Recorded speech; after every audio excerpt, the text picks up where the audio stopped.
Week 12 just finished up, and in a week full of upsets, I went a solid 8-5 on my predictions. And that could have been even better if I hadn't picked the only upset that didn't happen this week, the Bears over the Vikings.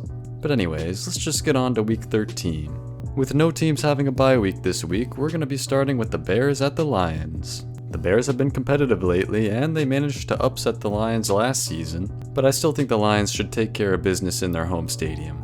I'm going to take Detroit to win this one 27-17. Now we have the Giants at the Cowboys, and a lot of fluky things had to go right for the Cowboys for them to sneak away with an upset win over Washington. Meanwhile, the Giants just got clobbered by Tampa Bay. But with how bad the Cowboys have been at home this season, I'm actually going to take the Giants to pick up a road win 24-20. Up next is the Dolphins at the Packers. And the Dolphins have a pretty easy schedule coming up as they make a push for the playoffs. But this is the one game I would really be surprised if they win. The Packers have been looking really good, and since this game's played in Lambeau, I'm going to take Green Bay 27-21. Now for the Raiders at the Chiefs. And the Raiders had some fight in them against Denver, but they also lost their starting quarterback in that game, and while Gardner Minshew isn't anything special, he's certainly better than Desmond Ridder. However, with the Chiefs barely being able to squeak past the Panthers, I don't really have much confidence in them. Not that I really have all season. I'm still going to pick the Chiefs to take care of business at home, but I wouldn't really be that surprised if they get upset here. Still, I'm going to go with Kansas City 27-20. Now we have the Texans at the Jaguars. The Texans have really been reeling lately, but against what I think is the worst team in the league right now, they should be able to bounce back this game. At least, I'd certainly hope so if I was a Texans fan. Give me the Texans to pick up the road win 27-14. Now for the Colts at the Patriots. And I'm not really a believer in the Colts, but the Patriots are not a good team. I think the Colts go on the road and take care of business 21-17. Now we have the Chargers at the Falcons. And while I do think the Chargers are the better team, they're coming off a tough loss on a short week to play on the road against a team that just had their bye week. That's a lot of factors stacked against them, so even though the Falcons haven't really looked good lately, I'm still going to take them to pick up the win at home 27-24. Now for the Seahawks at the Jets. And with the Hawks clawing their way back into playoff contention, this would be a very Seahawks game to lose. The Jets are not a threatening team, but this game's played in New York, and the Jets are coming off their bye week, not to mention how inconsistent the Seahawks have been this season. It's hard for me to believe in Seattle this year, but I certainly don't believe in the Jets either, so I think the Seahawks get it done on the road 23-20. Next up is the Titans at the Commanders. The Titans are coming off of a nice upset win against Houston, whereas the Commanders have fallen off a cliff the last few weeks. However, I doubt the Titans have another upset left in them, so I think the Commanders get back on track with a win at home, 24-20. Next up is the Steelers at the Bengals.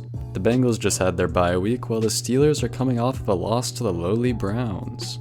I don't have a lot of confidence in the Steelers, and the Bengals really need this game to keep their playoff hopes alive. And I actually think they're going to take the win here. I'm going to take the Bengals to win at home 28-23. And now for the Cardinals at the Vikings. Neither team had its best day in Week 12, with the Cardinals putting up just 6 points and the Vikings almost choking the game away against Chicago.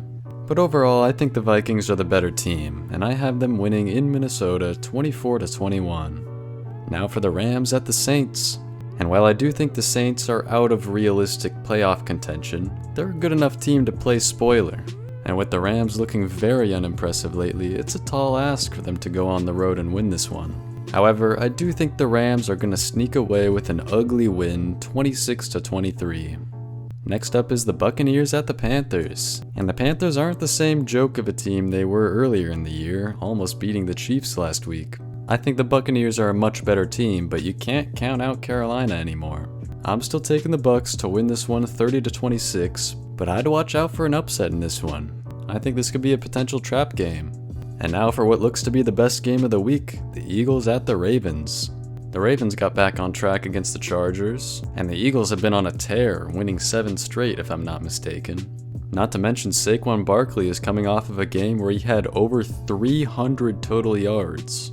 This is a really tough game to pick. It's played in Baltimore, but the Ravens are coming off a short week. Not to mention the Eagles have a lot more momentum, and I think they're a lot better defensively. Still, their win streak can't keep going on forever, and I actually think the Ravens are going to take this one.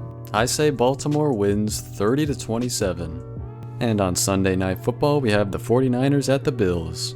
The Bills are looking dominant, and the 49ers are definitely not. Even without all the injuries, I think the 49ers would be completely outclassed here. Regardless of if Brock Purdy plays or not, I'm going to take the Bills to win this one 27-16. And finally, we have the Browns at the Broncos on Monday night. The Browns are coming off of a big upset win against the Steelers, but I'd be surprised if they upset two playoff contenders back to back. The Broncos can't afford to lose any ground with the Dolphins right on their tail in the playoff race, so I think the Broncos are going to take this one 24-13 at home. There's all my picks. I'd love to hear your thoughts in the comments, and remember to like and subscribe if you enjoyed.